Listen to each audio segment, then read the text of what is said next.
are about to enter the Shockwave Skull Sessions podcast. Heard exclusively on RoadrunnerRecords.com/Skull Sessions. And now, here is your host, Bob Nalbandian.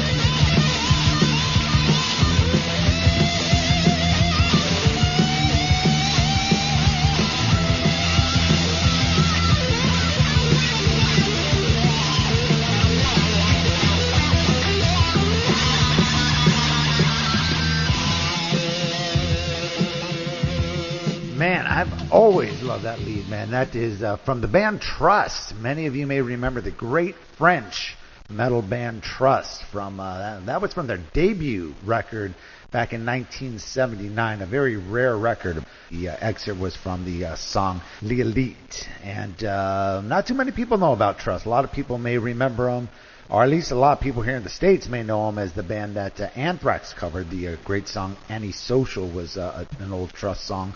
But apart from that, never got too much notoriety. But once again, one of my favorite leads, just shows a lot of dynamics and build-up and soul, and something you miss with a lot of the quote-unquote metal guitar players of today. And that's something we're going to talk about a little bit later in this podcast. This is a great episode. It's actually a two-part episode.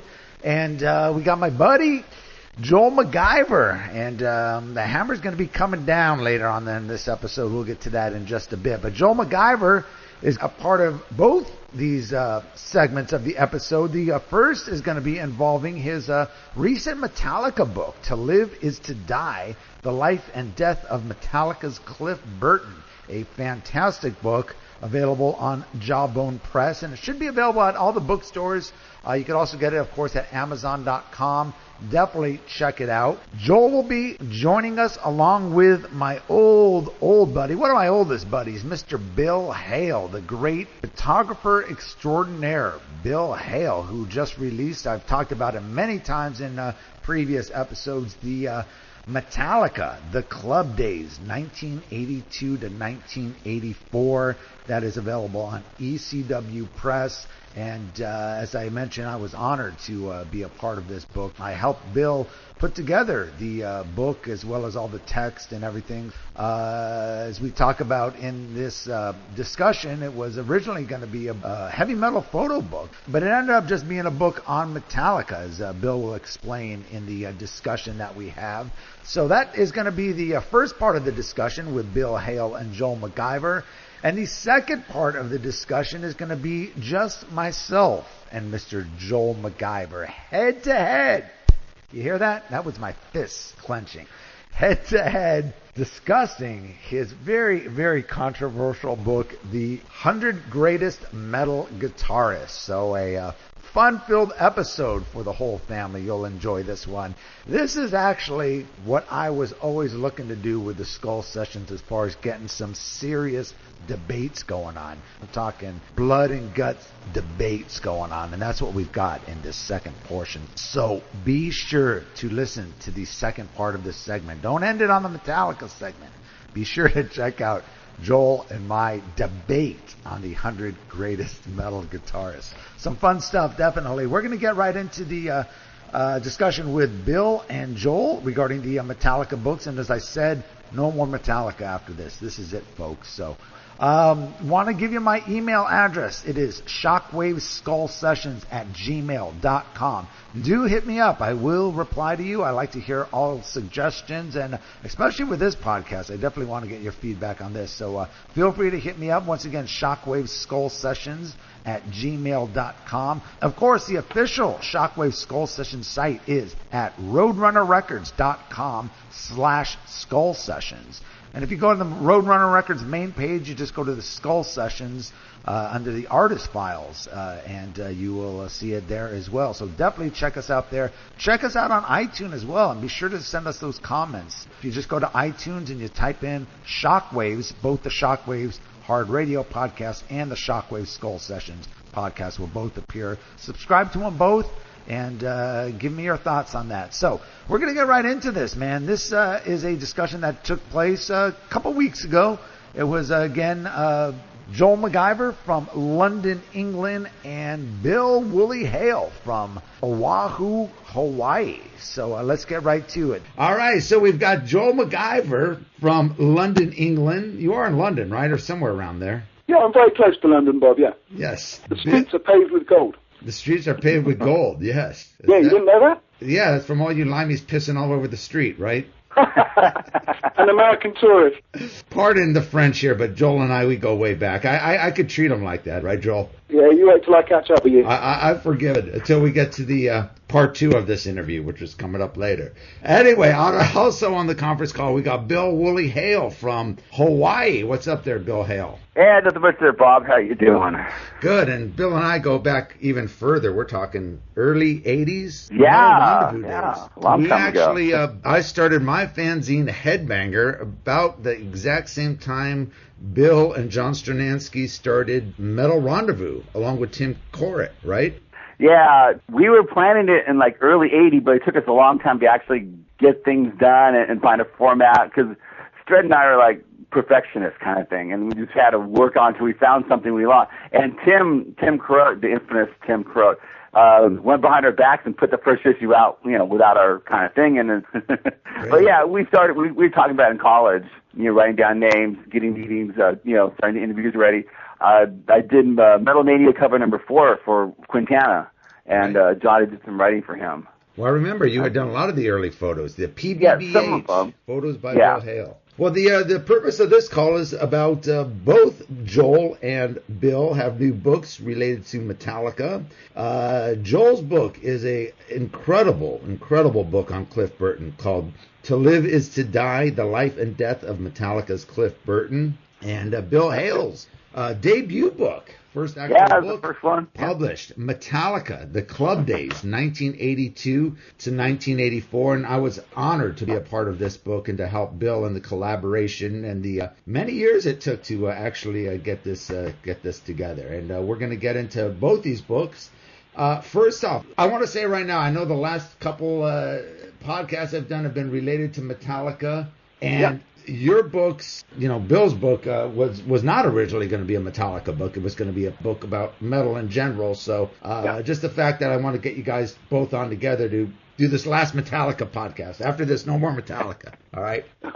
But anyway, Joel, your book, I just had to get that out of the way because I know I'm going to get emails about it. Well, what really surprises me, though, is that, because obviously a lot of people are going to say, Joel, you're capitalizing on Metallica, or Bill, you're capitalizing on Metallica. But the fact is, there has never been a book written about Cliff Burton, which is really a surprise because, so to speak, quote unquote, dead rock stars is a huge commodity amongst book publishers. I've known several authors that have written books about, Kurt Cobain and numerous books about Jim Morrison, and even Dimebag, who was much more recent than Cliff. And Cliff is a metal icon, one of the biggest metal icons. Why is it? Why do you think there's never before been a book written about, or at least that I know of, a readily distributed book about Cliff Burton? Why do you think that is, Joel? I think it's because publishers in general don't understand, first of all, how massive Metallica are.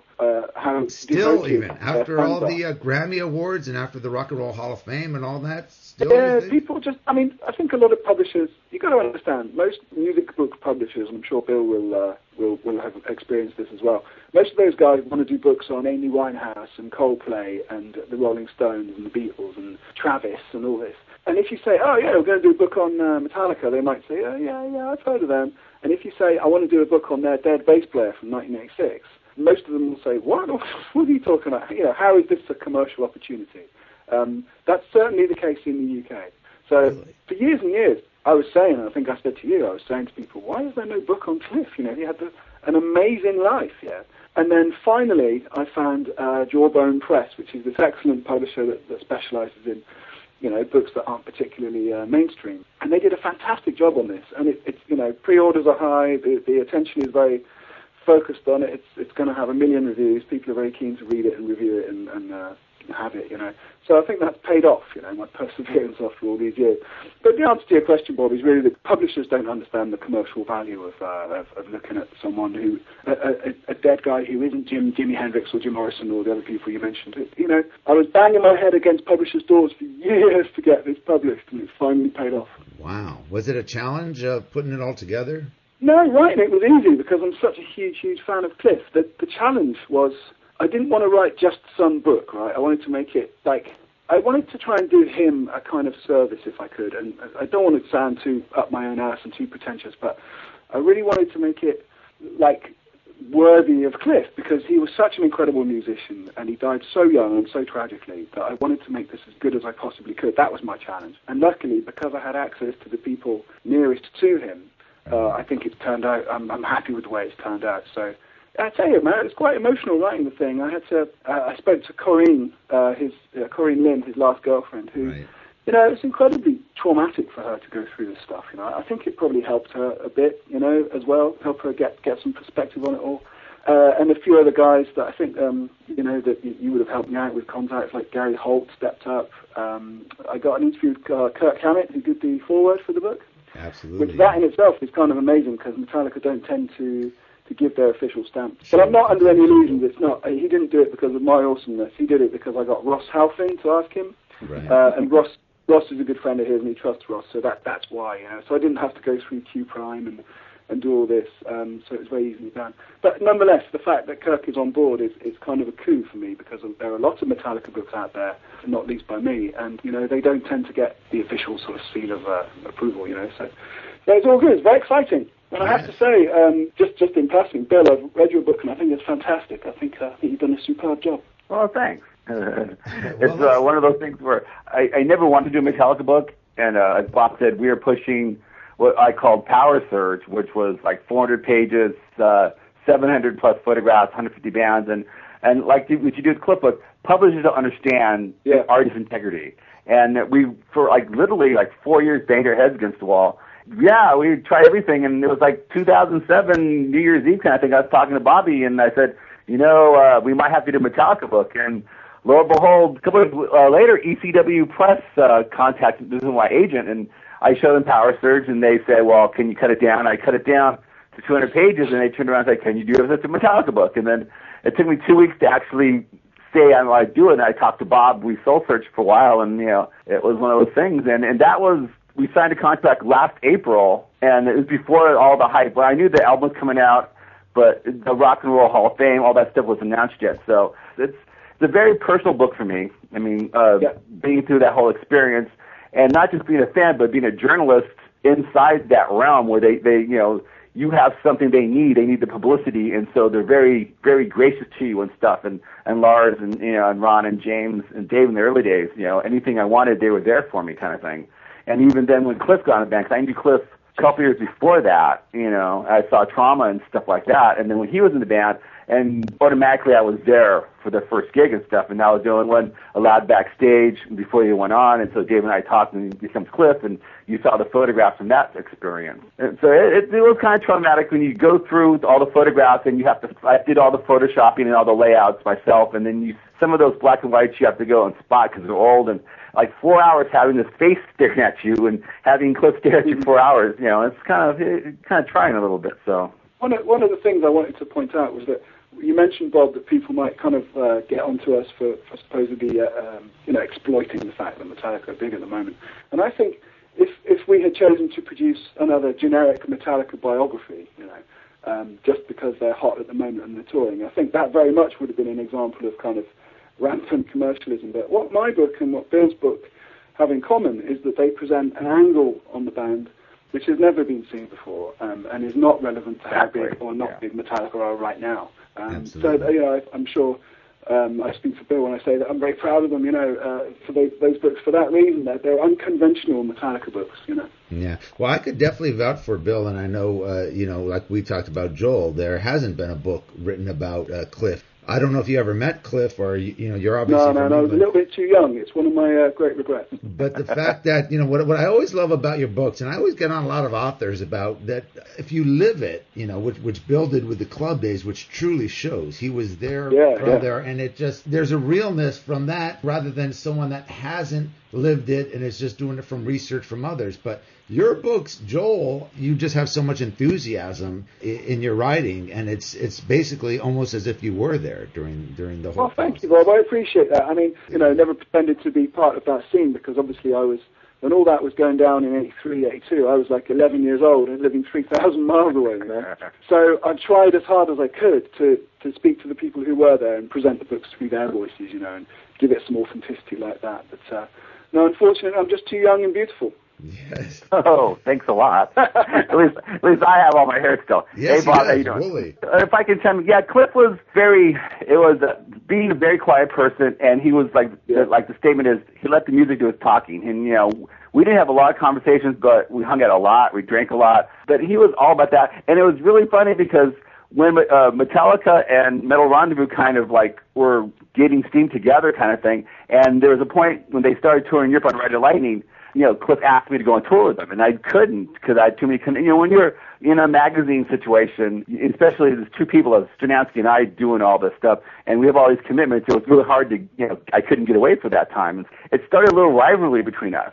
It's kind of weird because he's nice to everybody, but we got to be almost coming to blows sometimes because I just couldn't always be there anymore. Because, like I said, in a magazine, here comes Voivod or Celtic Frost or Armored Saint, you have to do those bands because you've covered Metallica so much. And it was a little resentment kind of thing. And even though I bought a drink once in a while, it got to be really, how would I say, kind of odd being in the same room because you would see him look at me and he's like, what the hell are you doing? Why aren't you talking to me kind of thing? Not he was jealous or anything, but it was like, everybody else worshipped Metallica at the point. Metallica was a very competitive band. Everyone, you had to be back in those days because you didn't have the labels after the bands. You didn't have MTV. You had none of that. It was through the underground. And even though the bands would get together and party and get drunk and stuff afterwards, it was really a brutal competition. And I do recall someone saying they were really upset with a Metal Mania article I wrote, the first one in Metal Mania with Metallica. And I just happened to see Armored Saint's very first show. This was even prior to Joey Vera and the band. And I wrote something to the fact that Armored Saint, the heaviest band in the U.S., and that apparently Lars just flipped out over that. And, but again, that's how it was back then. Yeah. So. And one of the last photographs in the book was Cliff flipping off with James. I mean, that was pure anger at that point. I mean, he really kind of like, he turned around and said, hey, shoot this. And he actually, really close to my lens, like flipping me off right there kind of thing. But to wrap this up really quick, the last time I saw him was weeks before he died. Megadeth opened up for King Diamond at the Stone. And, of course, I'm there for Dave because Dave and I were, like, really good friends.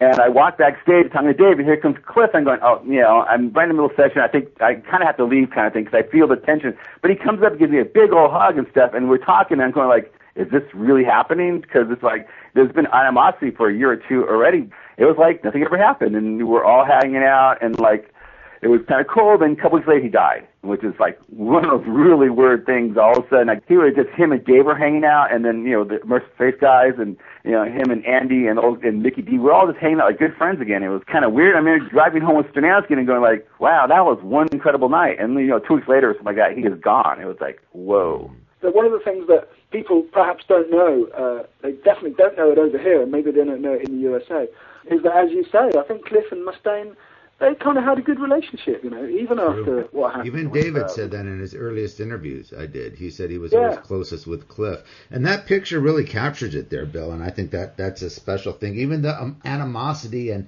all the hatred and the words said between Dave Mustaine and Metallica, you can see the genuine admiration between the two. When they're talking to each other, Cliff is smiling. But it was really Lars's built-in controlling of the band. That's why Dave was gone. Because if you were at the Stone with those two shows with Dave and Cliff in the band, those shows were There were, I mean, I say it a lot lately, those were the best shows almost ever. I mean, I'll put that Metallica lineup against like Black Sabbath or Deep Purple or any band. That was like the best band at the time right there, and anybody at the Stone knew that. And I think Lars kind of like felt some of his control letting go. And so I guess he really had to get rid of Dave. And that was one of those things.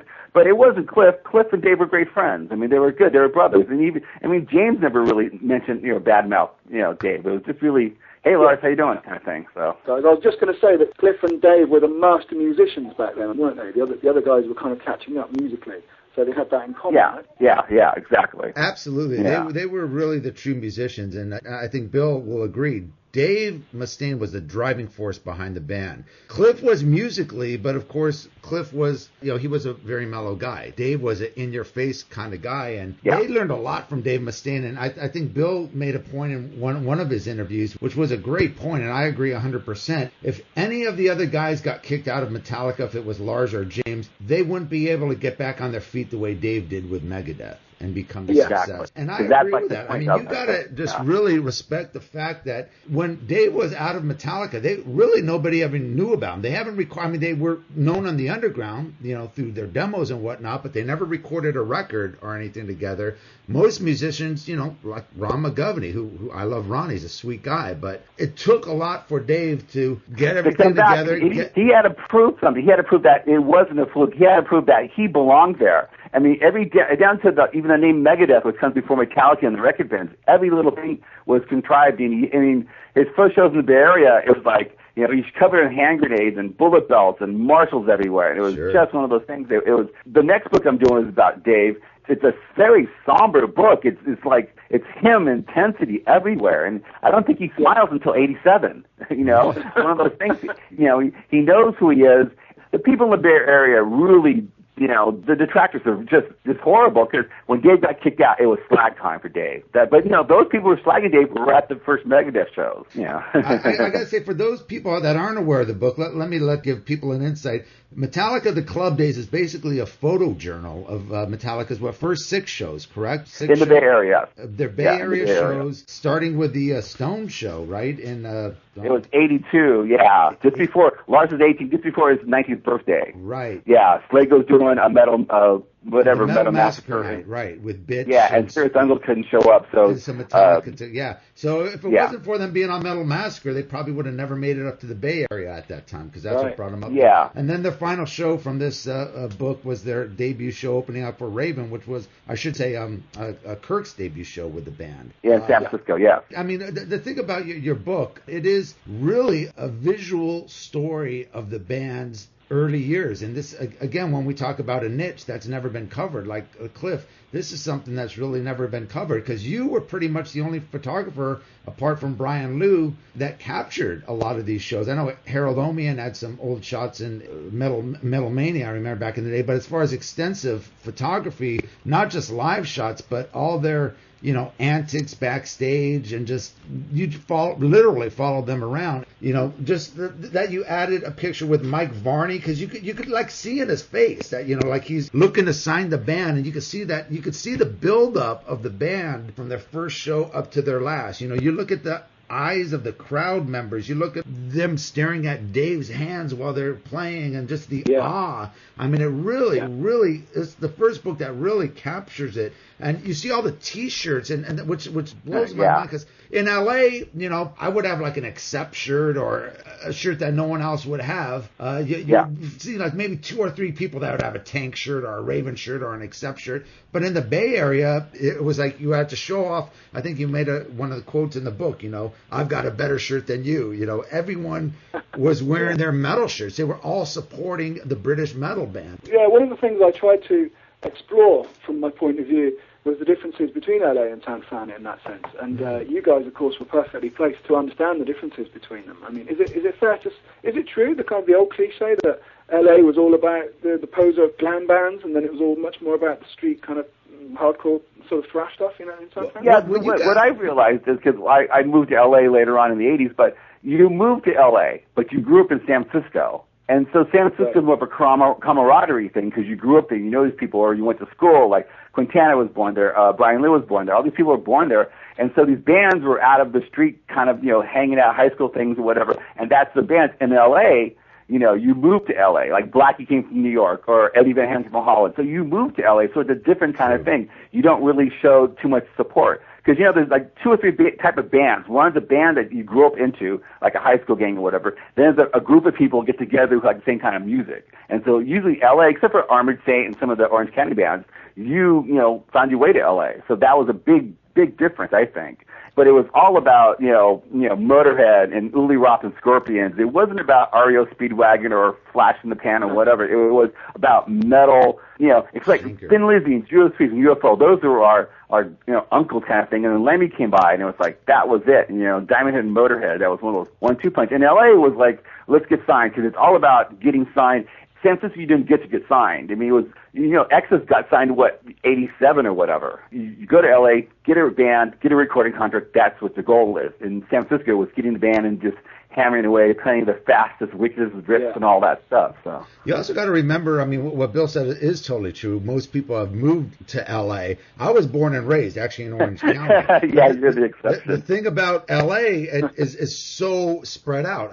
People consider Orange County L.A., Pasadena L.A., the Valley L.A., and I was down in Orange County. All these other people were in the Valley. Lars was in Newport. And he all knew the same people. We all knew the same people. So even though it was so spread out, there were so few people in L.A. that you would go to a concert. If you saw somebody wearing a Motorhead shirt or an Angelwood shirt, it was like, whoa, instant camaraderie there, I always draw parallels, right, between San Francisco in the early 80s and Birmingham, 10 years before that, Birmingham, UK, because we had all this massive kind of creativity in a very, very small part of the world, and look at what came out of Birmingham, look at what came out of San Francisco and what they did for the rest of the world musically, there are real parallels there. It's weird because, Birmingham was obviously a very poor industrial town, whereas San Francisco was a very liberal, artsy kind of town. I think both. But was it affluent? I don't think it was particularly, was it? Not in the Bay Area? Parts of San Francisco pretty much was, because San Francisco was always pretty pricey, even back in the early 80s. There were obviously, poorer parts like Oakland and Richmond and whatever. The thing about San Francisco, too, there are a lot of little suburbs and little cities. Bill and John were in Monterey, which was a pretty affluent area, but it was about about an hour and a half south of... Yeah, it was 133 miles one way. And so you can imagine, and we were doing that sometimes twice a week. And towards the middle of the 80s, we were flying to LA and doing that. So, but the thing about San Francisco, they've always kind of been on the cutting edge. If you think about the 60s with the Grateful Dead and bands like that, and the 70s with Santana and bands like that, and then at the end of the 70s with Y&T, San Francisco always had quality musicians coming through all the time, and they had some nightclubs, but they had a loyal following of all these bands. And like Y&T would play, everybody would come see Y&T. But what the Metallica thing is, that was all of a sudden the San Francisco's band, and so you had to show up with a Metallica T-shirt. And that was one of those things where I have the thing now lately is Lars went to Steve Harris and ripped off a page of his playbook. How to dominate the world in the band. 1, get a killer name and a killer logo. 2, find people that's just as crazy as you are. 3, get following someplace, and they always have the right people. And the last 2 shows of the Stone, people lined up, and they all had Metallica T-shirts on, which was kind of crazy. And it was one that had no record deal, that had no record. Exactly. And then Metallica's rise to fame was super quick, and then they're taking over San Francisco was like 6 months or so, and then that's really unheard of. And there were still bands today from the Versus Rumors still haven't broke big, even though they're still together, and Broke the Helm. There's still those bands plugging away in the clubs. They got there, cleaned up house, and took off. It was crazy. Well, let's go back to Joel's book, the Cliff Burton book. Dude, I don't know how the hell you could put books together, how you could organize your thoughts like that. It's I could never write a book. I admire anyone that could put a book like this together. Of course you could, Bob. I could never sit down and do something like this. And you've done like 12 or 13 books just on metal alone. But I do like the way the chapters go from chapter 1 from when Cliff was born in 62 up to 79, and you really talk about his early life in the Bay Area, and again, from someone that's from England to get, it seems as though as you were there. Yeah, but that's very kind of you. I tell you, the first point is that it's actually not too difficult to organise your thoughts when you do a book like that, because all I basically had to do, if you think about it, was talk about the life of a 24-year-old man. And so it was in chronological order, and there were certain obvious chapter breaks, like when he joined Trauma, when he joined Metallica, when they recorded Kill 'Em All, and so on and so on. The second point about trying to make it sound as if the reader is actually there is because I got hold of the people who were actually there. Right. I was speaking to his first bass guitar teacher, and I was speaking to his schoolmates, his buddies from school when they were 10 and 12 years old. And obviously then later on getting hold of the guys that he worked with professionally. Just, if I hadn't done that stuff, then it just would have been so much kind of supposition on my part, which is unprofessional and doesn't really lend much value to the reader, And Bill will know this as well. Anybody who writes a book nowadays has to ask themselves the question, what can I provide for the reader that can't just be read on a web page, right? Yeah, so exactly. With that in mind, you really need to up your standards and raise the bar and try and make it as really as value for money and as professional as you can. What you did, Bob, with your fanzine and what Quintana did with his was chronicle for history, for posterity, what was happening at the time. And if that stuff gets put into book form or DVD form or digitized in some way, then that stuff will outlive all of us. You're creating something imperishable, and in future centuries, and I'm absolutely serious about this. I know it sounds like I'm coming out of Star Wars territory here, but in future centuries, people will read that stuff. So it's important to get all this stuff chronicled properly. Often, I've just recently went back and read a lot of these old fanzines, not only my old Headbangers, but went back to the old Metal Rendezvous and the Metal Manias and all that. And particularly, me and I think Ron Quintana will say the same. We weren't journalists. We were metal fans, and I'm still not a journalist. I don't write like you do, Joel. But back then, the enthusiasm, just shined through, and it was just like, you just seen God, after seeing Iron Maiden for the first time or hearing Restless and Wild for the first time. There were mistakes, there were grammar errors, there were misspellings or whatever, but the enthusiasm was just there. And it's rare that you really see that anymore because so many journalists these days are so jaded and everything's out there and nothing's really new or mind-blowing, when it comes to music or art in general, So, how it relate to people today, to young people today that have everything at their fingertips, who knows? They'll probably, look at it and laugh at it, but you could definitely see the true enthusiasm. And anyway, Bob, you may not be able to write like J.R.R. Tolkien, but you've got better facial hair. Yeah, I do.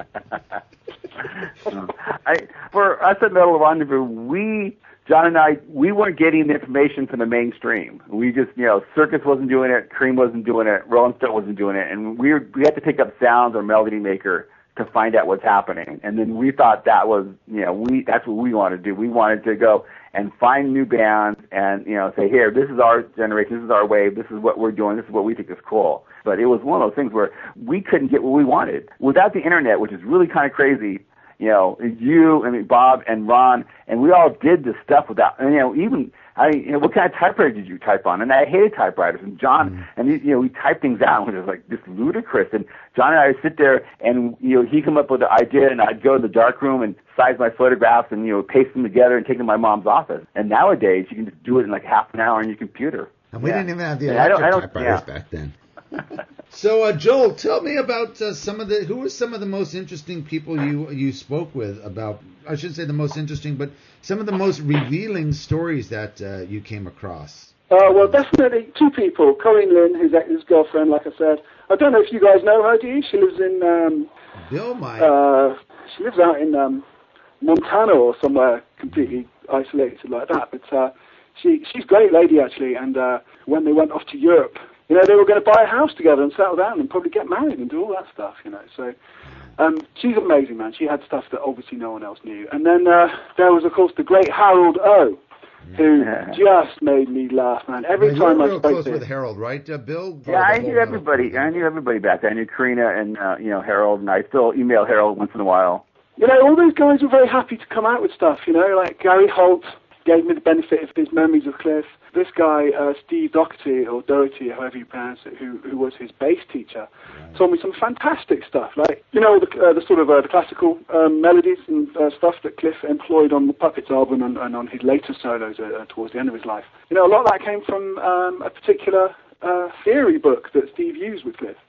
It's not that Cliff just ripped that stuff off and used it, but he adapted it kind of implemented those influences. And this book is also written for, it's not a technical book, but it is written from a bass player's point of view. So I talk a bit about, a lot actually about Cliff's bass skills, you know, so that's why that kind of element comes into it. And the only person that I didn't approach was Ray Burton, Cliff's father. Out of respect, really, at his age, I didn't think it would be appropriate for, you know, some journalist to be chasing him down for an interview after the life he'd had and given his age. And I was very, very glad actually to see how kind of well he looked at the Rock and Roll Hall of Fame induction the other day. You guys must have seen that, I guess. Yeah. Yeah, he looked great. He was happy. He did, man. He looked great. And, you know, when we think about the life he's had, his oldest son, Scott, died in 1975. Cliff died in 86. Jan, his wife, died, I think, in 2003. And he has his daughter, Connie. Other than that, that family's had a lot of bad luck. And I kind of wanted to try and do them a little bit of a service by doing a book that was as good as possible, you know, and wasn't some kind of tabloid bullshit rubbish that dug into Cliff's private life and all that kind of bad stuff that so many of my colleagues in the journalism profession specialise in, you know. But and there were a couple of people that didn't want to be interviewed. That was Billy Gould and Jim Martin, who were his close sort of childhood friends. And they were super polite about it, you know. Just said, look, you know, we'd rather not, thank you, good luck, and so on. And I fully respect and I understand that because, you know, if I had a buddy who had died young, and some kind of foreign journalist came nosing around 20 years later saying, look, you know, I'm going to write a book about it, I would be cautious too, you know. So I totally respected that, and but you know, they're good guys. But you know, everybody was very happy to be interviewed apart from those two. And I spoke to Brian Lou, who you mentioned earlier. Quintana obviously had some fantastic memories. John Marshall, who was actually on the bus when Cliff died. You know, and there's not an awful lot you can say about the bus crash itself, which is new. Although I did speak to the first photographer who was there on the scene, this old Swedish guy. But it, you know, it pretty much confirms what we already know, that for some reason, whether it was ice or from some sort of error, the bus swung out of control and sort of slowly flipped onto its side. And it would have been okay had Cliff not fallen out of the window and the bus fallen on him, you know. It's just this ridiculously awful sort of tragedy. And you actually talked to Jürgen Holmstead, who I remember... Yeah, I did, yeah. The last guy from way back when he had a magazine called The Hammer back in the old fanzine days from Sweden, so he goes... Well, what was funny was that he was interviewing Cliff for... Right? There was a Swedish pop magazine called OK, which was big in the 80s. And Jürgen was interviewing him for that. And what was interesting was that Cliff told him in that last interview that he could see Metallica playing softer music in the future, which is interesting. But yeah, it's weird, you know. Who knows? A lot of people have said in interviews about this book, what do I think Metallica would have gone on to do if Cliff had lived? And obviously I can't answer, but from what most people say, most people who knew him think that they would have gone on to do Justice and the Black Album. They would have done that thing anyway, with or without Cliff, those things, with or without Cliff. But they do say perhaps what happened later wouldn't have happened with Cliff, you know. In fact, James has just gone on the record in Metal Hammer in the UK saying that Cliff would probably have been quite resistant to a lot of that stuff, you know. Well, it's interesting because a lot of the people you interview, you talk to a lot of musicians, and they all pretty much say the same thing. How, you know, the other guys were pure metal guys, and Cliff, you know, as you mentioned in there, was really into bands like Creedence, and he brought in like the Misfits, and I mean a very wide range. He was a huge ZZ Top fan, believe it or not. ZZ Top, Skynyrd, and I'm sure a lot of that rubbed off on James. In the later days. Well, I'm quite interested in the idea that Cliff lived in Castro Valley, which, from what I understand, is almost a sort of semi-rural community. It's pretty small, right? You know, it's pretty quiet. One of the things I tried to portray in the book was that Cliff had this kind of rather different background certainly to Lars, James and Dave, because they were essentially urban types, right? And Cliff was absolutely not. And I always wondered what you guys thought. If Mustaine had stayed in the band, you know, would there have been a clash between the three dominant personalities rather than the two, you know? And it's an interesting sort of dynamic, that the personalities in the band. Oh yeah, the first two albums would be the same, you know, Kill 'Em All and Red Line. They would be exactly the same. The click would be what Master Puppet would sound like, and it would probably be close. Because Cliff was really one, he liked to do harmonies, he was the really musical one. But Castrovelli is not that far away, but one of his best friends growing up was also Mike Borden. And I met Cliff and Mike Borden on the same day at Michael Schenker's group opened up for Cheap Trick, like in 81 in Oakland. And that was like the quintessential, everybody who could be anybody at the time was at that gig. I met Bailoff that day, and I know all the other bands were hanging out there. And Mike Boyden was in a Black Sabbath band in high school. And then years later, he joins Black Sabbath. And I have photographs of almost everybody. The only person I really don't have photographs of is Mike Boyden, but I hung out with him a lot and stuff. And, every time I turn around, there's, him and Cliff and stuff.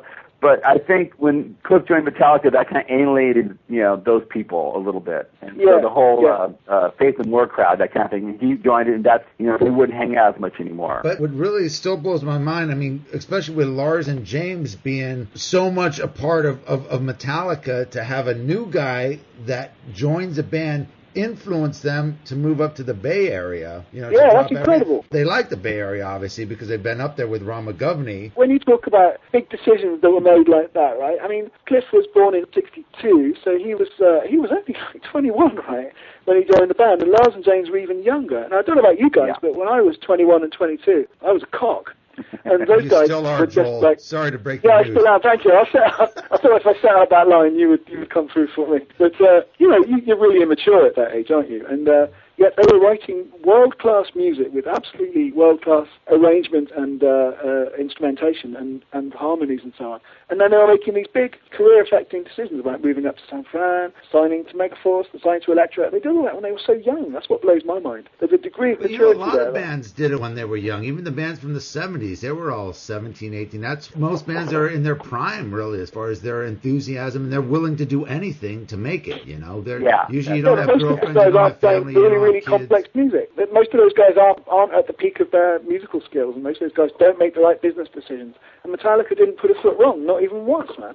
That's what blows my mind about them. That's all Lars did. But I think that they wanted to replace Ron, and that was the big. I remember the second Waldorf gig. We're hanging out, and Cliff's hanging out. We're all talking, and Lars is whispering in our ears, "Don't tell Ron we're getting rid of him." Lars is telling everybody this, and I'm hanging out with Cliff, and we're like looking like, well, that's kind of cool. We know Cliff could be in the band pretty soon, but like that's kind of weird because that guy's right there next to you. You telling him behind his back what's happening.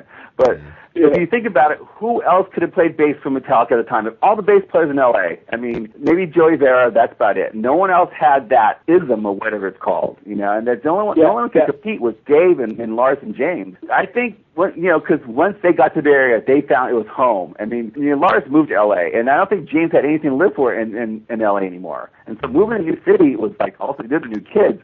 And, there was their city all of a sudden, like Vikings Thunder and something like that. All of a sudden that was theirs.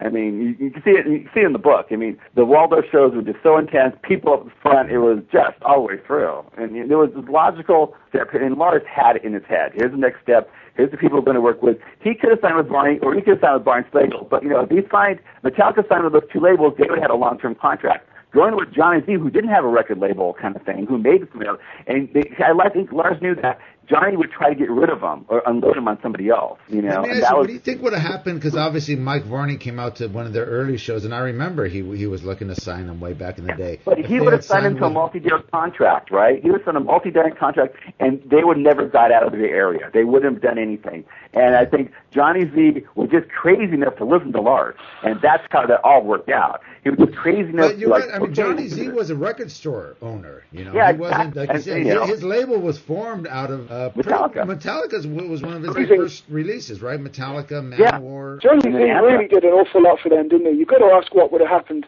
if they'd signed to some other label, or if they'd done what, if they'd just not been able to find the right person at the right time. Johnny Z remortgaged his house. He did everything because they didn't have much money, as it's famously known. And I think Brian Slagle passed up on signing the band because he didn't have $5,000 advance to give him. Why don't you guys mention where people could purchase the books online? I know they're both available at Amazon, correct? When you go to buy a book on Amazon, it says, you might also enjoy this one. I've seen both basically two books put on the same page. Certainly Amazon.com for the USA, Amazon.co.uk and the other territories, and also in bookstores as well. And Jawbone Press is the publisher for Joel's book, To Live Is to Die. They're distributed in America by Hal Leonard, which is this massive corporation, so they should be in your local mom-and-pop bookstore. And Bill Hale, Metallica, the Club Dayz, 1982 to 1984, published by ECW Press. Has that gotten in most of the bookstores by now, Bill? Not yet. It's a really big internet presence. It's everywhere. I mean, I've seen it like in Estonia or whatever, and in South Africa and in Japan and all that stuff. But I have to mention, your buddy, ECW's Press is the home of your buddy Martin Popoff, too. Right. Martin has to Martin, he's the coolest. He's like all heavy metal journalists. He's a genius, you know. He is. He's a regular on the Skull Sessions. Almost like you're becoming Joel. Yeah, I'm going to start charging you. I want a salary from you. Holy moly. Well, thanks, Bob. Yeah, no, I'm pretty much set. Okay. Bob, I really, really appreciate this, mate. You give me so much support. All right, well, many, many thanks to Joel McIver and Bill Hale. To contact Joel McIver, you could visit his website, joelmciver.co.uk. That's JoelMciver.co.uk. Joel updates his website frequently. He gives you all the news about his upcoming books, as well as all the articles and interviews he does for the several magazines that he writes for in England. And Bill Hale, you can contact Bill Hale at myspace.com/Bill_Hale. That's BILL_HALE. All right, we're going to get into part 2 of this segment. And as I mentioned, man, the gloves come off on this one, man. Me and Joel go at it, dude. This is a long-awaited podcast. Of course, Joel's book, The 100 Greatest Metal Guitarists, came out just prior to the Cliff Burton book. And it's been getting a lot of great reviews, a lot of criticism, and a lot of controversy, which is always a good sign in my book. So I guess it's time to let the festivities begin. Actually, before I do want to clarify a couple things before I turn you over to this great debate. In Joel's book, he explains the criteria of what it takes to be on his list. And in all fairness to Joel, from the criteria that he provides, I probably was a little bit harsh on him, because obviously the criteria he believes to make up the 100 greatest metal guitar players differs greatly from the criteria I would provide. And it basically comes down to what we believe to be heavy metal. And that's basically the argument of this whole debate, more so than the artist in the book, is basically what we consider metal. But before we get into it, let me just explain my criteria. Metal music, to me, shows a lot of diversity. It could have soul, dynamics, melody, passion, and that is what is important in a metal guitarist. Now, of course, technique and originality, which is the things that Joel bases his book on, are very important. And when it comes to originality, as far as I'm concerned, that is groundbreaking and legendary. What these guitar players have contributed to metal music, and those are legendary guitarists. Now, obviously, technique is very important, but let's not forget some of the greatest metal guitar players, like Michael Schenker, doesn't base his playing on technique. He bases it solely on creativity and imagination. But the fact is, metal music is a very diverse style of music, and it can show elements of blues rock, of classical rock, of southern rock, of progressive rock, or folk music, or music of the heritage the artist grew up with, whether it be Irish folk music, German folk music, Middle Eastern music, whatever you could incorporate into heavy metallic sounds is metal music. And just because you're a blues-based guitar player doesn't mean you are not a great metal guitarist. Now, the other thing that I certainly realize is that most of the guitar players I would consider the greatest metal guitar players wouldn't even consider themselves metal guitar players. In fact, many of them hate the fact that they are being called metal guitar players. And this includes everyone from Tony Iommi, Ritchie Blackmore, Uli Roth, Michael Schenker. They would never consider themselves metal guitar players, although Iommi might in this day and age. But it was something they always shied away from. So that doesn't mean they weren't absolutely groundbreaking in heavy metal music and influenced a vast majority of today's metal guitarists. With that said, I promise I'm going to stop the blabbering and get right to this great debate. I just felt it was fair for me to provide you with my criteria so you could better understand where Joel and I both come from. So with that said, man, let's get right to it. This is the 100 Greatest Metal Guitarists with Joel McIver. All right, since we got you on the phone, we just finished up the conversation with Bill Hale. Now it's just you and I, Joel. We're doing the long-awaited podcast. Yeah, that's right, man. We planned this, just so our listeners know, we've planned this for a while. We had Ron Quintana, Ian Christie. We had a lot of people that were going to be involved in this episode, but due to scheduling problems, we have not been able to do this until now. The long-awaited podcast about your previous book to the Cliff Burton book, which is, of course, entitled The 100 Greatest Metal Guitarists. That's right. Those other guys backed off in fear because they knew how brutal this conversation was going to be. Oh, and it will be. It will be, my friend. I hope you're prepared. So anyway, before we get into this, I love these controversial books, and some that's going to create controversy, and something that's opinionated. And obviously, I know you wrote a foreword to this book. The foreword was by Glenn Benton from DSI, but you wrote kind of an introduction. You kind of explain how you came up with this. So this was pretty much all on you, your opinion of what you felt was the 100 greatest metal guitarists. That's right. I didn't just want to spin some bullshit lists, because lists are always subjective. What I did was, I want to make this a credible list that people can, they may not agree with it, but at least they'll see that I've got a reasonable argument behind each entry, right? I explained what my criteria were, and my criteria were twofold. They were, in the list of 100 metal guitarists, the guy was included if his technique was pretty flawless. And I'm talking about all the shred techniques like sweep picking and, hybrid picking, economy picking, tapping, and all the obvious stuff, alternate picking.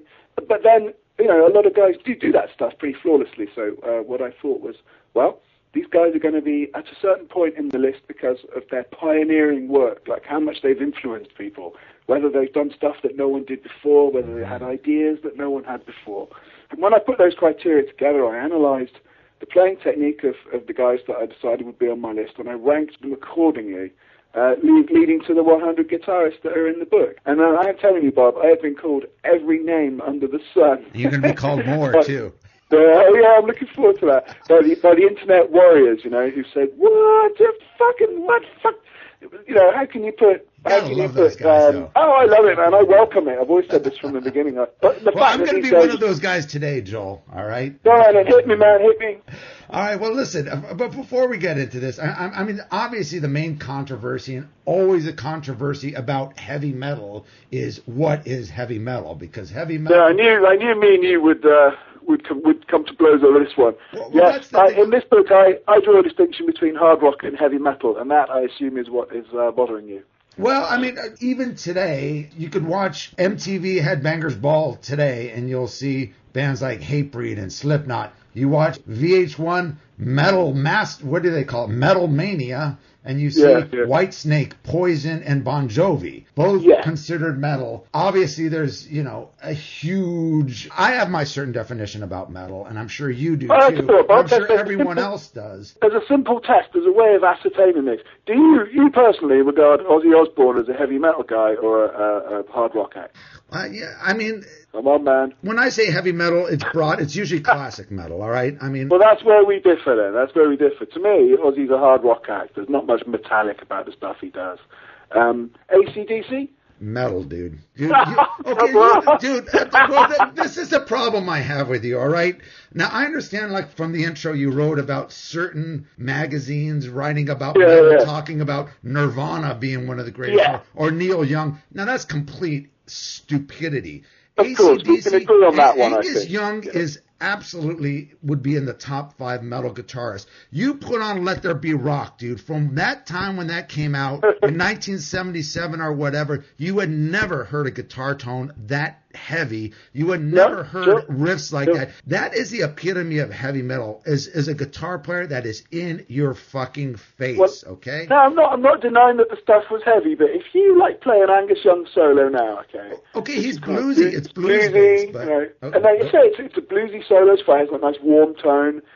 He's not employing a lot of metal chicks. There's no sweeps in an Angus Young solo. And then you match that up to, say, a Metallica solo, right? Either James or Kirk doing a solo, or a Mustaine solo. There are vast differences in the technique. But who were they influenced by? If it wasn't for the Angus Youngs, if it wasn't for Richie Blackmore, if it wasn't for Tony Iommi, there would be no Kirk Hammett or James Hetfield or any of them. Their style would be completely different. Fully agree on that, man. And that is Oh, wait, Iommi is in there, by the way. Sabbath are a metal band. I'm not denying that in any shape or form. You know, they're in there, definitely. I'm Ozzy as a solo artist is definitely more hard rock than Sabbath was, if you talk about classic. Oh, yeah, definitely. No, I'm just talking about Sabbath as Iommi in Sabbath there. That's a metal act. There's no doubt about that. I'm very proud to agree with you on that point. Thank you there. Well, you Listen, should. Let me make a point which I think will clear this up, right? I think the definition of heavy metal has changed, all right? Now, in the 70s, in the late 70s, when you had all those great bands, we're talking about AC/DC, we're talking about Accept, we're talking about UFO, the Scorps, Purple, Rainbow, Led Zeppelin before that. People said, oh, this is heavy metal, this is the heaviest metal you can possibly get, blah, blah, blah, blah.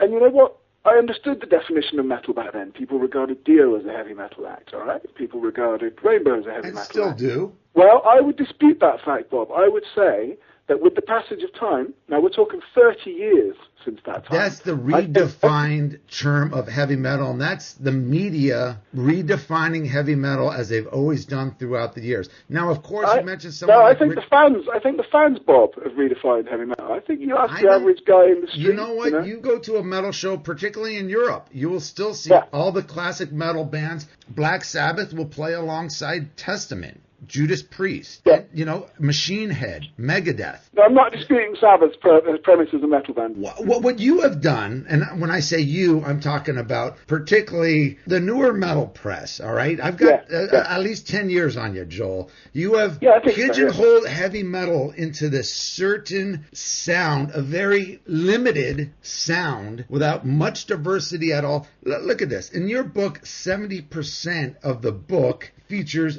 guitarists from either death metal, thrash, metalcore, black metal, or other extreme metal bands, correct? Correct. Yeah. Now, metal to me has a lot more. Whether it's today's definition of metal or 20 years ago, it doesn't matter. Metal today still, how could you not have Richie Blackmore in there? Okay, maybe he would consider himself metal. Tell me this. Are you looking at, like, saying today's metal? You're saying, oh, well, he's in a Renaissance band now, so I don't want to say he's metal because people will crucify me. No. I understand your point. No, that would be a bit silly of me. No, I'm looking at Deep Purple, man, thinking, is that metal? Have you heard In Rock? That album influenced heavy metal guitar. I'm not denying that. I'm not denying that at all.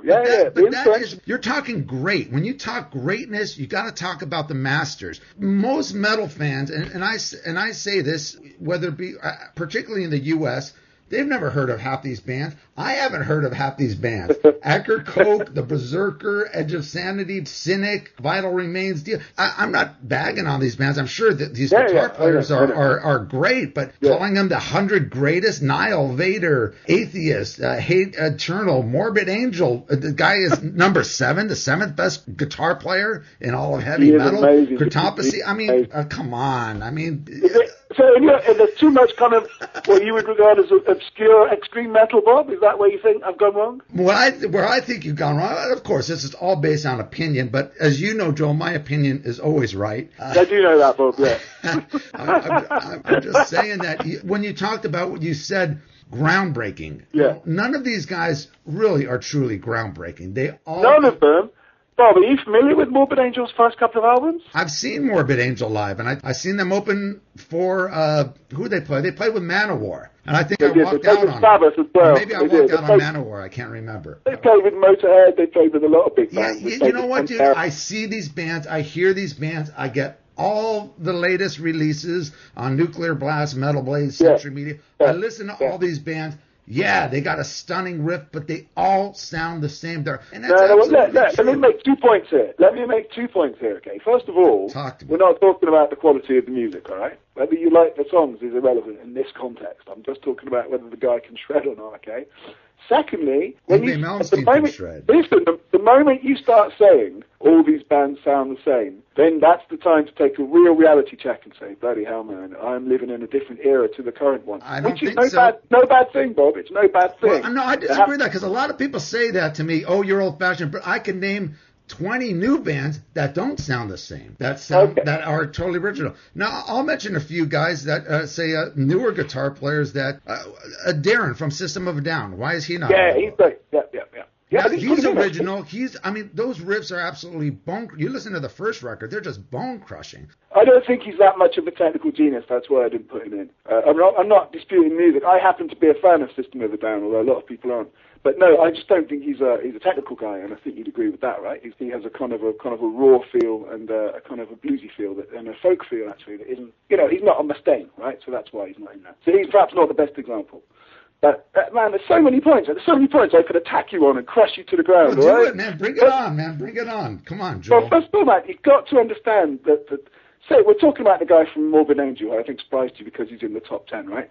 Now, among guitar players and guitar aficionados, everyone understands that this guy has brought something to the genre which is just unique and just unprecedented. To the genre of extreme metal. If you were to call this book The 100 Greatest Extreme Metal Guitarists, then it would make a lot more sense to me. The Maiden, Motorhead, Priest, and Sabbath, and UFO, and Scorpions guys are all in there, man. It's not an extreme metal fest. I'm kind of known for being a death metal freak. But you know what? Look at technical death metal, right? It's called that for a reason, because you have to be superbly expert on the instrument to make it work. Yeah, but my point is all these technical guys have got their influence. They've not just influence, they've copied to the T either the 80s thrash guys or even beforehand the 70s guys. Even some of the prog guys.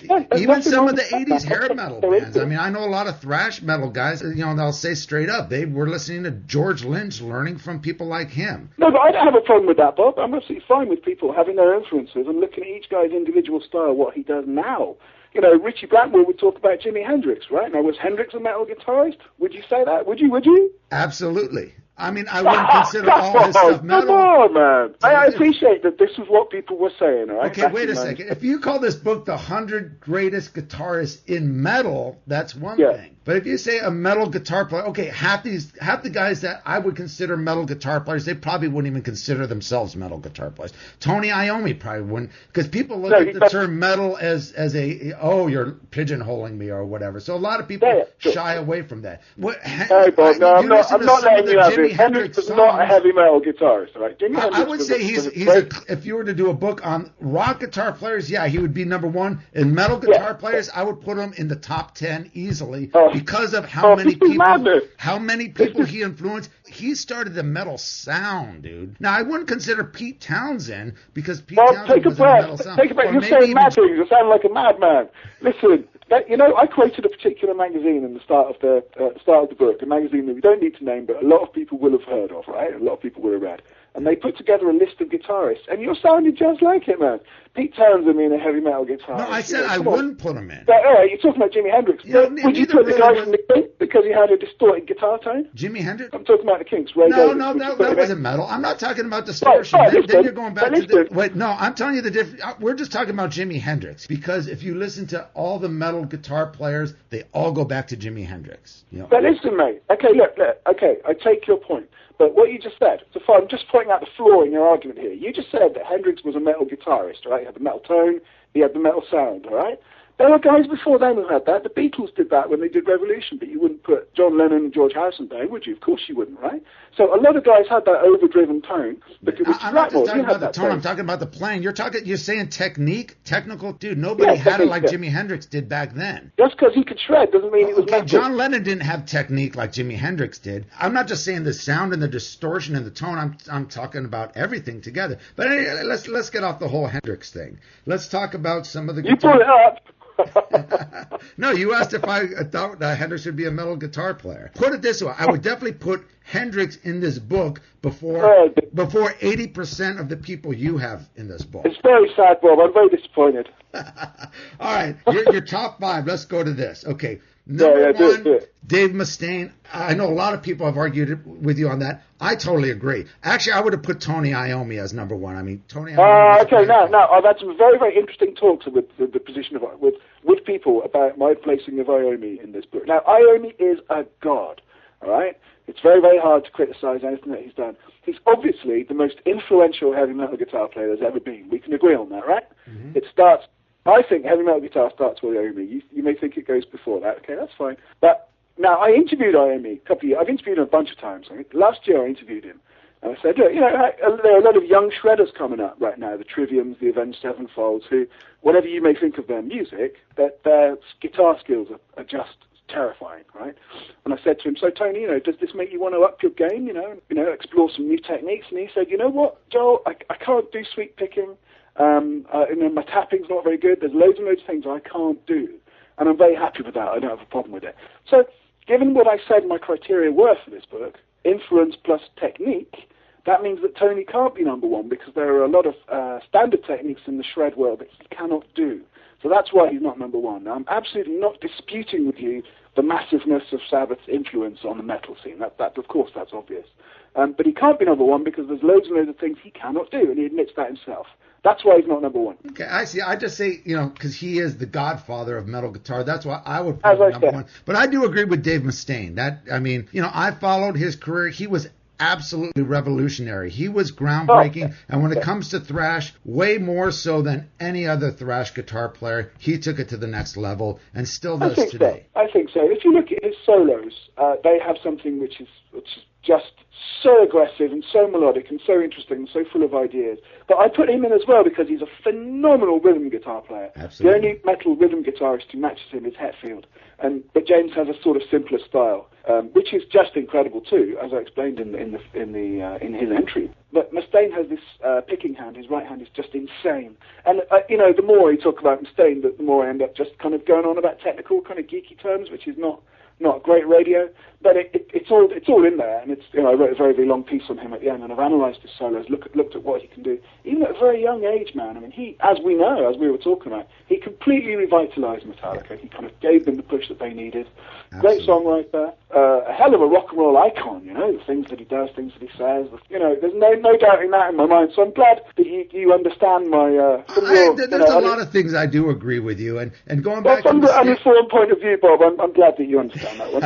and the other thing about Mustaine too is you look at the rest of Metallica, James and Lars, they were all into the new wave of British heavy metal. All the songs off Kill 'Em All that they wrote sounded like a Diamond Head song or a Holocaust song. I bet you think I should have put some of the new wave of British heavy metal guys in, huh? Well, that's my next point, and I'm going to tell you. How could you not have included any of your own homies from the new wave of British heavy metal? Dude? Because they weren't technical experts, right? The Maiden guys, no doubt about that, right? But if you're suggesting I should put the Blitzkrieg and Angel Witch and the Holocaust and Sweet Savage Kevin guys, Hayborn from Angel Witch, amazing guitar player, a lot of Sabbath influence, obviously, but these were the people that were unrecognized. For a reason. Again, I'm not saying anything bad about any of these newer death metal or black metal guys. Of course, they're all technical players, but they learned everything from these people. The new wave of British heavy metal was as true as it could be. You didn't have the big recording budgets. They were all garage recordings. They had minimal equipment. They didn't have ADATs. They didn't have Pro Tools where they could fix everything up. And half these people on your list, that's what they do. Because I've seen a lot of these guys live and they're not. None of these guys. The stuff you just said about the environment was absolutely right, and they should be commended. And don't get me wrong, I love those albums. But I'm talking about the technical quality they're playing, really, and the Maiden guys are in there for a reason. The one guy that perhaps I missed out that I should have put in there was Brian Tatler. Even he admits that he's not that much of a technical guru, Obviously, you can't do it on technical alone. Okay, here's a guy that you put number 2 based solely on his technical ability. John Petrucci from Dream Theater. I knew that was he is the most un-metal guy. Okay, I respect Dream Theater. He's a brilliant guitar player.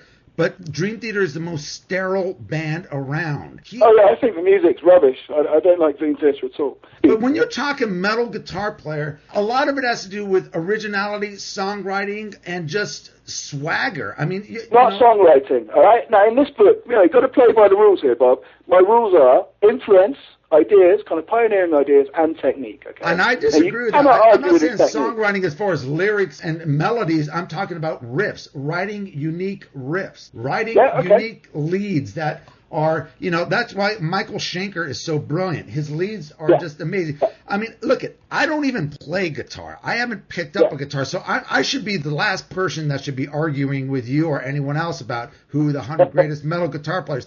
But having said that, I could detect a Blackmore riff anywhere. You play me 10 seconds of Rainbow Deep Purple, that's Ritchie Blackmore. Same with Michael Schenker. Same with a Dimebag. I could listen to an Anthrax record and go, hey, that's a Dimebag lead. I don't know anything about what Dimebag plays. I don't know about his gear, what he does, but I could hear that.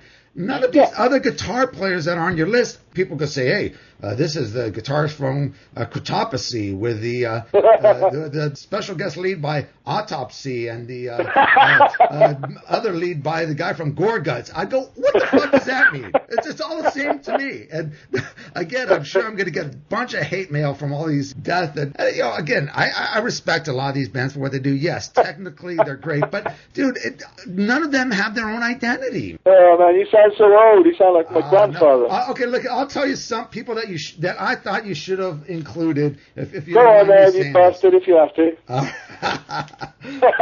Okay, I agree with you about Dino. I'm going to talk about some of the new metal guitar players that you put in. Decapitated. Brilliant. I mean, I'm not a big fan of that kind of stuff. The changes they do, the riffs, brilliant. Marty Friedman turned me on to them. Great stuff. I even agree with putting Trivium, Avenged Sevenfold, Bullet for My Valentine, Dragon Force, some of the newer guys. Stuff. Especially with Avenged Sevenfold. Those guys shred. A lot of metal has to do with attitude. And that's why I say, like, people like John Petrucci, they don't convey the metal attitude. Admittedly, they're pretty kind of sedate, those guys, Go on, keep branching. I could understand a lot of the Swedish bands. Again, Opeth, Meshuggah, Arch Enemy, Children of Bodom. But again, they have the technique down. Very sterile. They all kind of sound the same. They don't have... Opeth? No, Bob. I'm not letting you get away with this, man. Opeth are the most diverse band on the planet. You know that. Come on, you know that. I agree with Opeth, because they do have a lot of melody, a lot of other stuff, but some of the other more... Have you heard Children of Bodom?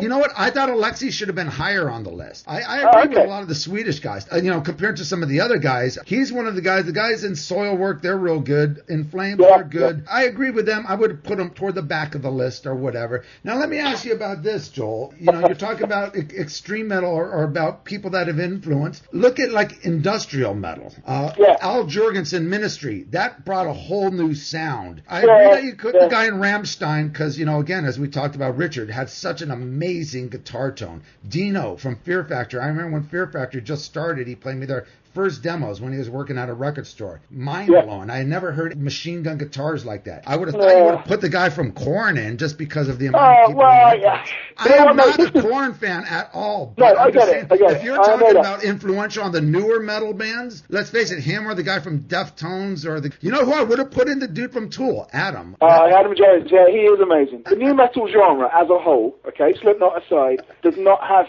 particularly talented, particularly expressively technical guitarists in it. All right, that's why I didn't put in any of the Deftones guys. I don't think you'll find an absolutely crazy fucking Mustaine style solo in any of those band songs. All right, now Tool are not a metal band. Tool are a fucking phenomenon into their own. But, and there's no taking away from the musicianship of any of those guys. But that's why they're not in the book, because I don't regard them as a heavy metal act, all right? No, they don't regard themselves as one. But they do everything else. Put it this way. When the 80s sound came around, they were considering Poison, Warrant, Whitesnake, metal. But then when Tool and Soundgarden and those bands come around, they're considered alternative. Come on. I agree. Look, I didn't put any of the Glamour boys in either. I don't really rate that stuff. I had a guy, I think it might have been you, was it someone else saying George Lynch should have been in there? And I said, to me, I listened to Dokken, and the stuff's so lightweight. Well, you know what, Dokken, yeah, I agree. Don Dokken can't do anything heavy. His voice, he is the most unmetal guy around. But you listen to George Lynch, Mr. Scary, that is a total metal instrumental. But yeah. I probably wouldn't put him in just... Borderline, frankly. Here's a guy that you neglected to put in, who was a monstrous guitar player, total original riffmeister, Jerry Cantrell from Alice in Chains. And not a metal band. That's not a metal band. Okay, they're in the grunge category, but out of all the grunge bands, they were definitely the most metal and influential. I agree. They played with the Clash on the Titans. They toured alongside Pantera, alongside Slayer. But if you ask Jerry Cantrell, is Alice in Chains a metal band, what would he say? But it's not metal bands, it's metal guitar players, as your book is so boldly titled. No, actually, let me just clarify that. Because in the introduction, I point out that Marty Friedman is in there, but Al Pitrelli is not, all right? It's also about the band that those guys have been in, all right? Pitrelli was in Megadeth for a little while, in other bands for other times. But it does kind of count to me which band they were in as well, because you've got to talk about the context in which they worked, you know? So I'm right and you're wrong. Well, you know what? Marty Friedman should have been in your top 5. Yeah. You listen to some of the early Hawaii stuff, some of the stuff with Cacophonies, absolutely groundbreaking. Yeah, no, I'm not. I mean, he's a genius. Yeah, that's a good point. I'm not really going to take issue with anyone about where they think in the list. Dude, I love this argument. You know what this reminds me of? Back when I was in the 6th grade in like 1942 or whatever year that was. I think it was like 77. I would argue with schoolmates about the same topic. And here, 30 years later, I'm still arguing. Well, that was what I wanted, because everybody's really pissed off about it. You know, as we've agreed, as you and I have agreed, Bob, heavy metal is a completely different thing now to where it was then. You can hang on to the definition from 1982 that Dio were this really, really heavy metal band, or Rush are a heavy metal band, or Warren, but you'd be wrong. Well, one thing I got to say, how come you would have someone like Chris DeGarmo in there when you're arguing with me about some of the other guys you're saying are not metal? And you don't have someone like Wolf Hoffman from Accept. Have you heard Fast as a Shark? That is a song that influenced the majority of thrash metal bands in the 80s, Joel. No, I've vaguely heard of it. And is he that much of a technical guitarist? Absolutely. No, Classically trained? Absolutely. No. You put him up against Kirk Hammett, or you put him up against fucking Dino Cazares, you know, the shredding doesn't really... I'm not denying, mate. All right, what my whole beef with you is, you're talking about the newer metal bands. I'm not old-fashioned. Well, not exclusively. Can we reiterate the fact that there are a lot of old classic metal guitarists in there? No, I'm not. Okay, if you're talking about European guitar players, you put it exclusively to the extreme guitar players. How about like the guys in bands like Wolf, the Swedish band Wolf, Firewind, I like Gus that from Firewind, Primal Fear, Lion's Share. There's a million great traditional power metal bands from Europe that there's plenty of power metal in the book, man. Hammerfall are in there. There's quite a lot of power metal in there, man. The Halloween guys are in there. Well, you know? they deservingly so. I mean, you know, you listen to Halloween, you listen to Avenged Sevenfold, they obviously have been sitting down listening to there. I mean, but again, Halloween was from the early 80s. I'm talking about Gamma in that. You know what? I know, man. There's a million power metal bands. Dude, I just love arguing with you, Joel. It's just so much fun. Well, look, you know, I hope you like losing, because I'm definitely winning on points at the moment. But you know what, Bob? Listen, Europe is full of power metal bands and death metal bands. All right, they're the two predominant sort of scenes in Europe at the moment. Okay, I only had room for 100 guitarists. You know, I could have written a book. I wrote at the back of the book. I could have made this the top 500 metal guitarists, but that just would have been crazy. All right. How do you determine between who's number 499, who's number 500? You know what I mean? So that's why a lot of those great guitarists aren't in there. Absolutely, I just didn't have the space. I'm not denying their skills at all. Now, Wolf, I like Wolf actually, but do they have that? Do they have the incredible kind of technical touch of so many of the guys that I put in? I don't think they do. I interviewed the guitarist like a month ago, funnily enough, and he's amazing. But is he a Jeff Waters? You know, is he a Chuck Sheldon? No, he's not. You know, and that's why they're not in there. Come on, hit me! I'll tell you, Jeff Waters, Chuck Schuldiner, they were probably, when they were 12, 13 years old, listening to their Accept records over and over, studying Wolf Hoffman's playing. I'm not saying that for sure, but I could assume you should assume that. I think it's correct. Correct. That doesn't justify those original influences. Well, what I'm saying is, look, a lot of these guys you mentioned, again, I'm not putting down a lot of these death metal, and I just think the genre... It all sounds the same. It all sounds the same. Okay, granted, they're very skilled players, but... Thank you. Are they original? No, they got 99.9% of their stuff from the thrash metal, from the power metal, from the European metal, from the 70s metal, and they've just upgraded it. That's the key thing, Bob. They've upgraded it to make their own tone, their own sound, their own approach. They're not just playing what they learned from the previous guys. This is the key word in your book, though, greatest. When you say greatness, okay, that means legendary to me. That means groundbreaking to me. To be great, there's no doubt about it. I'm sure that the dude from Morbid Angel is a great guitar player, but is he amongst the 100 greatest metal guitar players, or in the top 10, as you think? I think you picked a bad example there, because the guy from Morbid Angel is an obvious one. He really, really is, if you look at what he could do. I understand if you say to me that the guy from Decapitated, a relatively little-known metal band, that shouldn't be in there. Okay, I get that. No, I like Decapitated. No, I like them too. That's not the point. The point is whether or not the guy deserves to be in the top 100, even though they've only been going for a few years. I take your point, and it really does come down to understanding what we mean by great. And to me, as I said before, everyone may have their own definition of great. To me, it's the combination of originality, as you put it, doing something that's new, being able to execute the stuff with flawless technique, and being in an influential band, And to me, I've explained it in 80,000 words why all these guys match up. And I understand, because you back up what you say. I just don't. That was my ambition. I think you should put Ted Nugent in there. Ted Nugent was just a rock act. Come on, he's played country rock or blues rock. Have you heard the song Crave? Yes, of course I have. That song, the intro, it's pure death metal, blows away any of these death metal guitar players. No, stop it. Blows them away. I challenge you. Sound like my great-grandfather. I love you. So Nugent plays this. He plays blues, man. He plays blues rock and country rock. I'm going to name. There's nothing metal about what he does. Okay, he plays wrong. All right, I'm going to take a total non-metal guitar player that you would say is non-metal, and I will tell you why he blows away half these people on your list. Oh, yeah, go on. Rick Emmett from Triumph. Obviously not a metal band. Not you and mine, Popoff. The pair of you go on about Triumph all the time. Listen to a song like Allied Forces. Listen to the leads in I Live for the Weekend. That is the definition of metal from the 70s. In your face, mind-blowing. When we talked to Bill Hale earlier on this podcast, what did he say? Y&T, Dave Medichetti. Okay, you don't consider Y&T a metal group. All of the San Francisco Bay Area thrash bands thrived on Y&T. They got a lot of people, and they took it to the next level. So just because of that, I would think he would deserve a spot in there. Attitude. Not too many of the newer guys, apart from Dimebag and a few others, brought the attitude with it. Yeah, they got the technique. You watch Headbangers Ball and whatever, you see all these Swedish, Norwegian bands, they don't even break a fucking sweat. They stand still with their beards looking all heavy and metal. And take a breath. Take a breath. Take a breath. You're going to fall off your chair. I agree with you. Drinks. I told you we're going balls out on this one, Joel. Metal is more than just technique. Bob, stop it. You're going mad. I'm agreeing with you here, all right? I'm trying to say I agree. Most of these guys do not stay up all night and snort coke and drink Jack Daniels and then go out and shag 50 groupies and do all this. I agree with you completely, all right? Dimebag was the man when it came to the metal attitude. To a degree, Zakk Wylde does a bit of that too.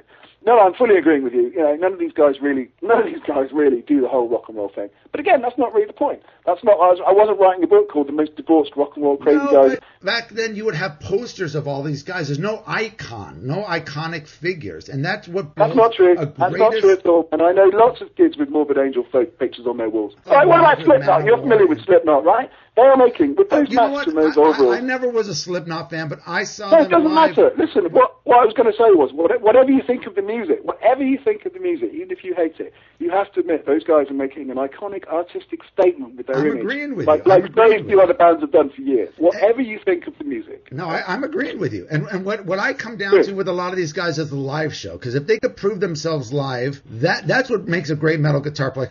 I saw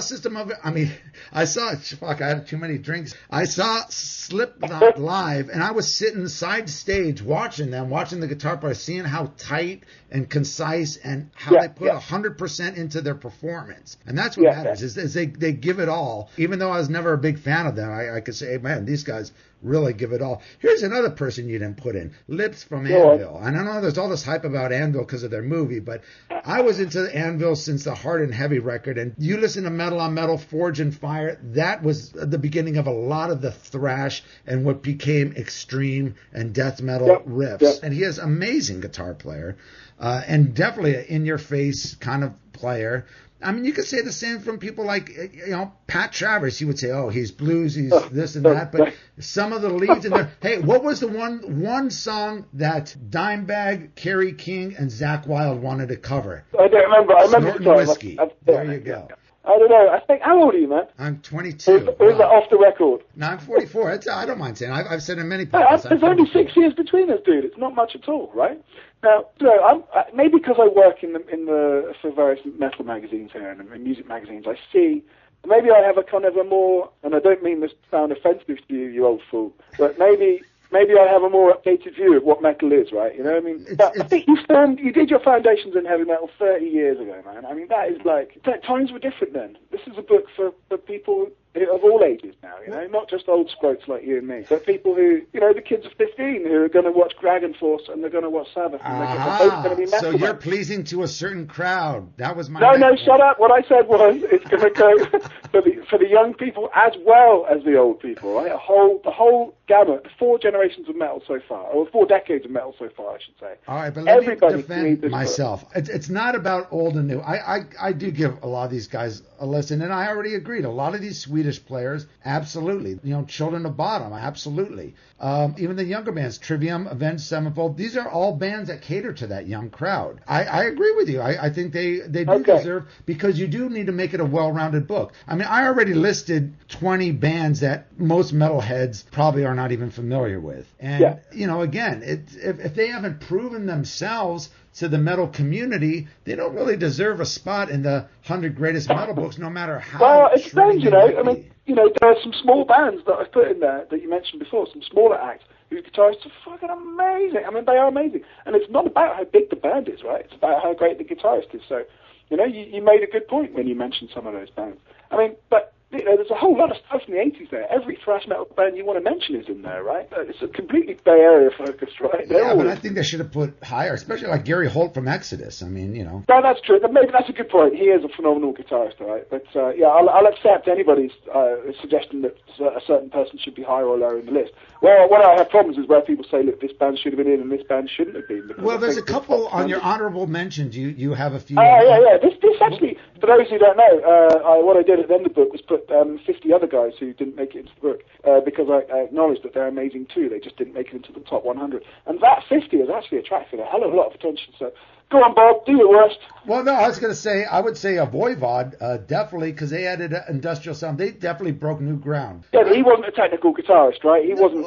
You know what? You're basing too much on technique, though. No, not at all. That's what the fundamental point of this book. Bob, when I said right from the start, when I was writing this book, I'm going to make it at least half of the importance is down to people's technique. Well, so that's one of the criteria that I put in there, somewhere in there. Anyway. Because Van Halen are a hard rock band, Bob, as you know, not heavy metal. I wouldn't put Eddie Van Halen in, but if you're talking about technique, I mean, I would put him in over Chris DeGarmo. Look, Van Halen were just the ultimate hard rock band. Everything about them was rock. Well, there were metal elements in the sound. But Eddie Van Halen as a guitarist, come on, of course, he's a god. Thin Lizzy, okay, they're not a metal band, but come on, right, that's it right there. They're not a metal band. Aerosmith, they're not a metal band either, but they were regarded as such. I can see that because they were very blues. But the thing with Thin Lizzy, come on, Robbo was in Motorhead, dude. Fast Eddie should have been way up there. Of course, he doesn't have the technique, but Ace of Spades is one of the most groundbreaking metal albums ever. Yeah, but he's not a particularly technically proficient guy. He's in there, dude. That's pretty good. I got the old guys in because I knew I'd be talking to someone like you. Well, another guy that you put on the, at least you put him in the honorable mention. You know, which was odd, you put John Oliva and Chris Oliva. Did John Oliva ever play guitar? He was a singer for Sabotage. Did he play guitar? Good point. Yeah, I have a feeling he's a guitarist too, but good point. Well, I know he played keyboards with him, but Chris Oliva, and not just because, he passed away as a kid. I know. The fact that he was, you listen to Sirens, you listen to Dungeons Are Calling when that came out, the guitar tone, the riffage. Another thing that kind of disappointed me, and not just to say, you should put girl in just to put a girl in, but Kelly Johnson from Girls School. She was God, yeah, man. Michelle Meldrum, dude. Michelle Meldrum. Okay, there you go. Yeah, you introduced me to her. She's a lovely lady. But look, man, did these bands have the impact that other bands did? They had the impact more than about 20 bands on your list, I think. Now, listen, Bob. Let's look at Girls School, okay? I have full respect for Girls School, okay? But basically what they played was a kind of enhanced biker rock, right? And that, to me, is not metal, you know. It's entertaining, it's fun, you can go and bang your head in the mosh pit, but, you know, isn't metal as we define metal today? I don't think it is, man. And for that reason, that's why, you know, there are so many bands, great bands. Sabotage, you just mentioned Sabotage. They never really convinced me, you know. I mean, I thought the stuff was technical, but was it massively heavy? It really wasn't, you know. And I don't know, man. There's just so many good bands, right, that are respected, and I just thought, well, should I put them in here? Oh, you know, no, I just can't bring myself to, because they just don't match up to the other 100 guys. And before we close, let me just mention a couple other things. I like the fact you put Jim Martin in, because he was very unique and original, and Faith No More were, even though they're not a metal band, that again kind of conflicts a lot of your views about what's a metal band or not. That one, I'm glad you brought that up, actually, because that is a little bit odd. Despite what I've said, it's got to be metal, and then you look at Faith No More. The one thing is that, you know, I know Faith No More had elements of metal in their sound, but they weren't a metal band. You know what? I just love them so much. So I just felt I had to put Jim in there, and I kind of thought, fuck it, it's my book, I'll do what I want. Okay. So yeah, that's the kind of wild card in the pack there, definitely. Now you talk about Alice in Chains and Tool not, you know, being a metal band, yet you put Tom Morello from Rage Against the Machine in there? Yeah, I know. Well, yeah, they were a metal band. I mean, look at the riffs. The riffs were absolutely fucking huge, Bob. Whether or not you like them, and it's not about whether anybody likes them, okay, and what you think of the music, I know a lot of people hate them. And the rapping, okay, the rapping is a bit pathetic, all right? Yes. But some of those guitar riffs were just godlike, all right? And that's my answer to that one. I don't know. I mean, everyone says how groundbreaking they were.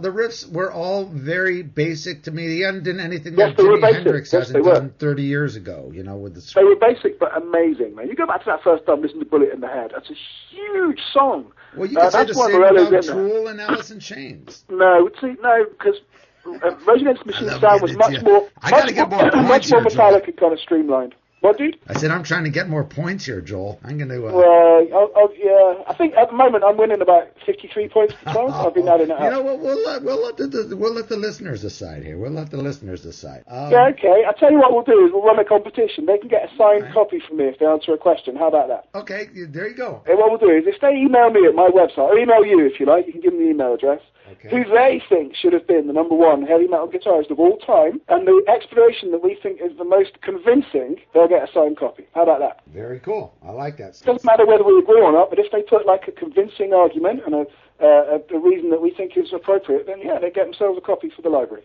I like that. That's a good contest. Well, Joel, in all seriousness, I mean, as you know, I love books that create controversy, and I love the fact that you're very opinionated about your writings, which is very unique. You're not an ass kisser to the industry. You even actually convinced me on some of this stuff. I've actually gone back, and I got to tell you, I've read the book. I've read what you said about some of these guitar players, and I've went back and listened to their stuff, and still, I got to tell you, I'm right. Sorry, dude.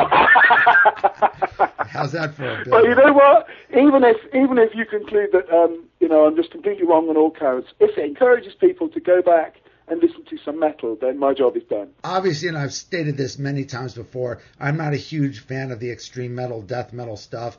To me, most of it does sound the same. There's no disputing the riffs and stuff are complicated and amazing. Yeah. But my whole thing about greatness, to me, in my opinion, it comes to being a groundbreaking guitar player. And, you know, I stand behind that. So, well, you're entitled to your opinion. You are entitled to your opinion, and you're entitled to the wrong opinion. That's why. But it is a great book, a fantastic book, and any book that could create this much controversy. There you go. And we're talking about metal, you know. It's bringing metal into the public eye. Just a little bit more, like all the books and all the albums do. And that's really what I wanted. You know? Just like me and Denny Rockwell back in the 6th grade, man, arguing about exactly. They never change, and they never will. And when we're 80 years old, Bob, we'll be calling each other up and saying, "Why was Michael Schenker?"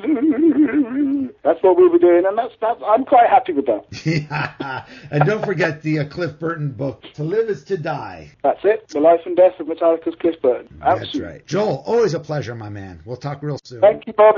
I really, really enjoyed correcting some of your misconceptions. We'll see. I'll give you the response as soon as we get it. Gotta love Joel, man. What a trooper. That does end the great debate regarding Joel's book, The 100 Greatest Metal Guitarists. Guitarists. Once again, man, many, many thanks to my good friend Joel. And also many thanks to Bill Hale for being included on the previous segment. And don't forget about the contest. As you heard on the podcast, Joel is giving away a free signed copy of his book, The 100 Greatest Metal Guitarists. So, in order to win that signed copy, you could email me at shockwaveskullsessions@gmail.com. You could email me who you feel is the greatest metal guitarist, along with an explanation. And Joel and I will share the emails, and whoever we feel is most deserving will win a free signed copy of this great book. So be sure to send those emails in, once again, to shockwaveskullsessions@gmail.com. Also, you could visit Joel's website at joelmciver.co.uk. That is joelmciver.co.uk. Once again, he's got the latest news about all his books, so be sure to drop him a line there. And don't forget to pick up both their books. Bill Hale's debut book, Metallica, The Club Dayz, available at Amazon.com. You can also go to Bill's MySpace page at myspace.com/Bill_Hale. And be sure to check out Joel's two latest books, To Live Is to Die, The Life and Death of Metallica's Cliff Burton, and of course, his previous book, The 100 Greatest Metal Guitarists. Wow, that was a great debate. We'll certainly have more of those debates coming up real soon. But right now, it is time to sign off. I want to thank you all again for tuning in to the Shockwave Skull Sessions.